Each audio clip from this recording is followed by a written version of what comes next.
आज के इस वीडियो में मुख्यमंत्री लाडली बहना योजना 2023 के लिए आवेदन करना सीखेंगे।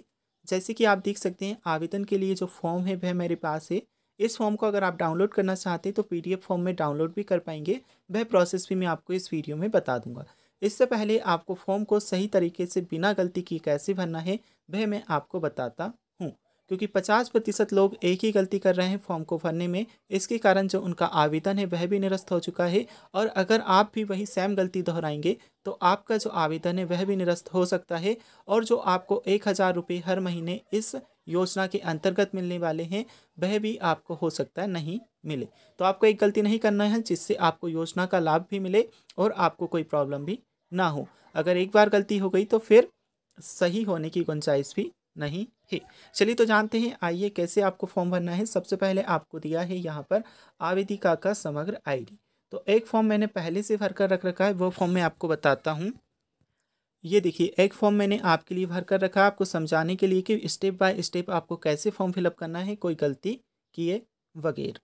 आवेदन हेतु आवश्यक जानकारी का प्रपत्र है। इस फॉर्म को जब तक आप फिलअप नहीं करोगे इस योजना का लाभ आप नहीं ले सकते, क्योंकि ये राज्य सरकार द्वारा जारी किया गया है। अगर आप इस योजना का लाभ लेना चाहते हैं तो आपको इस प्रपत्र को भरना अति आवश्यक है।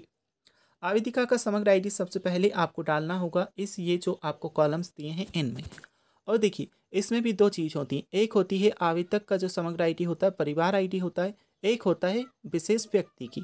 ठीक है, तो आपको परिवार आईडी नहीं भरनी। जिसका भी आप आवेदन कर रहे हैं, चाहे आपकी माता जी हो चाहे आप खुद हो, तो आपको करना क्या है, जिस व्यक्ति का आप आवेदन भर रहे हैं उसकी ही समग्र आईडी नंबर आपको इधर डालने हैं। ठीक है, इसके बाद आ जाता है आधार नंबर। ठीक है, तो जो आवेदन करता है उसका आधार नंबर आपको डालना है। यहाँ पर देखिए, आधार नंबर भी स्टेप बाय स्टेप यहाँ पर अच्छे से डाले गए हैं। तो जितने नंबर का आपका आधार कार्ड है उतने ही बॉक्स आपको दिए गए हैं। एक बॉक्स में आपको एक एक अंक अच्छे से आपको लिखना है। ठीक है, पहले समग्र आईडी डालिएगा, फिर इसके बाद आधार नंबर आपको डालना है। इसके नीचे हम चलते हैं तो आवेदिका का नाम आ जाता है। और देखिए, ये जो डिटेल्स हैं आपको आधार कार्ड के पेज पर डालनी है। मतलब आधार कार्ड में जो आपका नाम है वही नाम डालना है। एड्रेस भी आपको वही डालना है। सभी चीज़ें आधार कार्ड के हिसाब से डालनी है। ओके, अगर किसी और बेस पर आप डालोगे तो फिर आपके आवेदन फॉर्म में प्रॉब्लम हो सकती है। तो आधार कार्ड के हिसाब से डालिएगा। आवेदिका का नाम यहाँ पर लिखा गया है निर्मला देवी। फिर अगर आवेदिका के पति हैं तो पति का नाम डालिएगा। पति नहीं है, मान लीजिए अविवाहित हैं, शादी नहीं हुई है, तो फिर आप पिता का नाम डाल सकते हैं। जैसे कि यहाँ पर डाला गया है आवेदिका के नाम में, तो आवेदनकर्ता जो है उसका आ जाएगा, और यहाँ पर आपके आ जाएंगे पति या पिता का नाम। इसके बाद आपको जन्म दिनांक मतलब आपकी डेट ऑफ बर्थ डालनी है। ठीक है, तो जो भी आपकी जन्म दिनांक हो वह आपको डाल देनी है। यहाँ पर हम डाल दिए हैं। सबसे पहले आपका आएगा दिनांक, जैसे 10 तारीख मैंने डाली, फिर आपको माह डालना है। तो ये यहाँ पर 6 हमने डाल रखा है। इसके बाद वर्ष डालना है 1985 डाला है। ठीक है, इसके बाद आवेदिका का पता आपको आधार कार्ड के अकॉर्डिंग डालना है। तो देखिए, यहाँ पर हम डाले हैं, सबसे पहले मथुरा डाले हैं, फिर सीहोर डाले हैं, इधर ज़िला भी सीहोर डाले हैं। अगर शहर और ज़िला एक ही है तो आपको एक ही लिख देना है, अलग अलग है तो वह लिख देना है। आधार कार्ड में ये सभी एड्रेस आपका दिया होता है, पीछे साइड देखिएगा, वहाँ से आप देखकर आसानी से लिख लीजिएगा। ठीक है, पिन कोड भी आपके आधार कार्ड में होंगे तो वहीं से आपको पिन कोड लिखना है। इसके बाद हम देखते हैं आवेदिका का मोबाइल। तो मोबाइल नंबर आप किसी का भी डाल सकते हैं जो चालू हो। ठीक है, यहाँ पर आपको मोबाइल नंबर आपकी डाल देने हैं 10 अंक की। इसके बाद हम देखते हैं वर्ग मतलब होता है आप सामान्य में आते हैं, एसटी में आते हैं, एससी में आते हैं या फिर ओबीसी में आते हैं। ठीक है, समान पिछड़ा वर्ग और ये आपको दिया है। ठीक है, अनुसूचित जाति, अनुसूचित जनजाति और अन्य पिछड़ा वर्ग। तो अगर आप सामान्य में आते हैं सामान्य पर टिक करिएगा, अनुसूचित जनजाति में आते हैं तो यहाँ टिक कर दीजिएगा, अनुसूचित जनजाति में आते हैं यहाँ टिक करोगे, और अन्य पिछड़ा वर्ग में आते हैं तो यहाँ पर आपको टिक करना है। अब हम देखते हैं क्या सामाजिक न्याय विभाग की पेंशन प्राप्त कर रहे हैं। अगर आप ये कर रहे हैं तो आप लगाएंगे हाँ, नहीं कर रहे हैं तो नहीं पर टिक कर दीजिएगा। इसके बाद विवाह की स्थिति आपको बतानी है। विवाहित है तो विवाहित वाले कॉलम पर टिक करिएगा, तलाकशुदा है तो तलाकशुदा वाले कॉलम पर आप टिक करेंगे, विधवा है तो इस कॉलम पर टिक कर दीजिएगा। इसके बाद परित्यक्ता है तो यहाँ पर आपको करना है। फिर आपको कुछ घोषणाएं करनी होंगी जो महत्वपूर्ण है। अगर आप फॉर्म इस योजना का लाभ लेना चाहते तो इन घोषणाओं को आपको पढ़कर इनसे सहमत होना आवश्यक है। मैं घोषणा करती हूँ कि लगाए गए, ठीक है, मेरे परिवार की सम्मिलित रूप वार्षिक आय 2.5 लाख से कम है।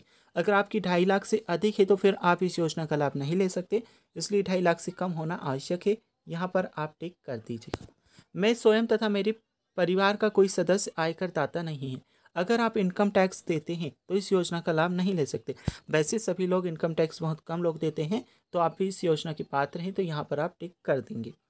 मेरे स्वयं के द्वारा परिवार का कोई भी सदस्य केंद्र राज्य सरकार या शासकीय विभाग मंडल उपक्रम स्थानीय निकाय में नियमित संविदा कर्मी स्थायी कर्मी नियोजित नहीं हूँ अथवा सेवानिवृत्ति के पश्चात पेंशन प्राप्त नहीं कर रहे हैं, इस पर भी आपको टिक करना है। मेरे स्वयं या मेरे परिवार के किसी सदस्य के नाम से 4 पहिया वाहन अथवा ट्रैक्टर नहीं है।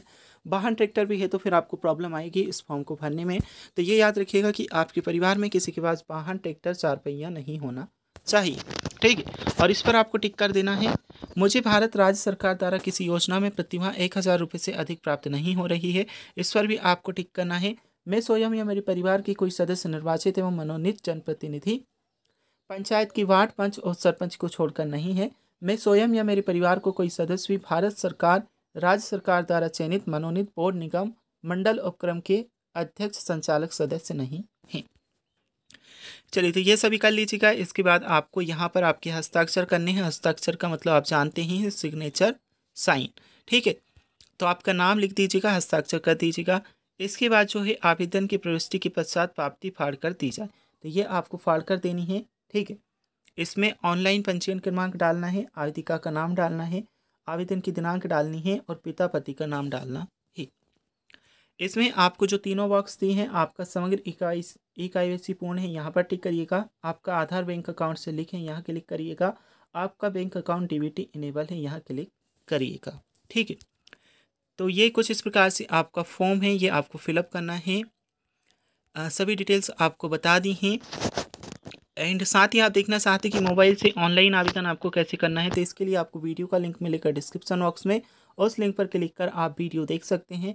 अगर आप इसकी PDF फाइल डाउनलोड करना चाहते हैं तो उसका भी लिंक आपको डिस्क्रिप्शन बॉक्स में सबसे नीचे दे दिया जाएगा, तो उस लिंक पर क्लिक कर आप इसका PDF फाइल डाउनलोड कर सकते हैं।